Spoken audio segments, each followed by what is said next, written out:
Okay, so I gotta ask, have you ever spent like 50 bucks on a nice cat bed, brought it home all excited, and then your cat just ignores it completely, and instead they're sitting in the cardboard box it came in? Like, are you kidding me right now? Yeah, we've all been there. Cats are obsessed with cramming themselves into the weirdest, tiniest spaces possible. Shoeboxes, sinks, that gap between the TV, empty Amazon boxes. If it's small and they can barely fit, they are gonna try to get in there. Trust me. So, what's the deal? Let's figure this out. Alright, so the biggest reason is actually kinda sad and cute at the same time.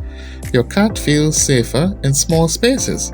I know, your cat has literally never faced danger in their entire life. They've been living in your house eating fancy feasts and knocking stuff off counters.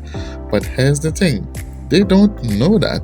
Their brain is still wired like they're out in the wild. And in the wild, cats are both hunters and they get hunted. Bigger animals want to eat them, so when your cat squeezes into a tiny box, suddenly they're protected on all sides. Nothing can sneak up behind them. They can see everything in front while their back and sides are covered. It's literally like a little fortress. There was actually this study done at a shelter in the Netherlands, and they gave some cats boxes and some cats didn't get boxes. The cats with boxes were so much calmer and less stressed out. They adjusted way faster. So, yeah, that beat up Amazon box, that's your cat's therapy. Here's something wild that blew my mind when I learned it.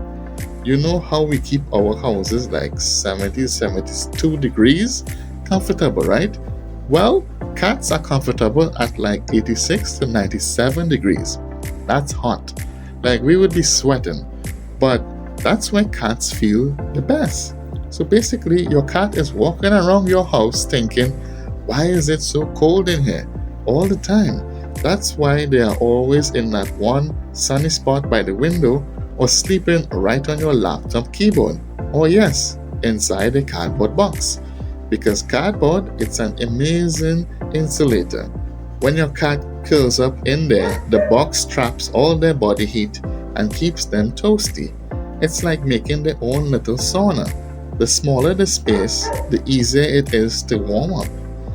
So next time your cat is stuffed in a box that's clearly too small, they're not being weird. They're just trying not to freeze, from their perspective anyway. Also, cats are basically like tiny assassins who live in your house. They're ambush predators, which means they don't chase stuff down like dogs do. They hide, they wait, and then boom, they attack. A box is the perfect hiding spot for something like this. Your cat can sit there, peek out, watch everything, and then leap out and bam, that's it. Bye bye mouse. Oh, and one more thing, if your house is chaotic, kids running around, dogs barking, random noise, your cat needs a break sometimes. Small spaces give them that. It's their way of saying, okay, I'm done with everyone. I'm going to my box now. Do not disturb, please. They control who comes in and out.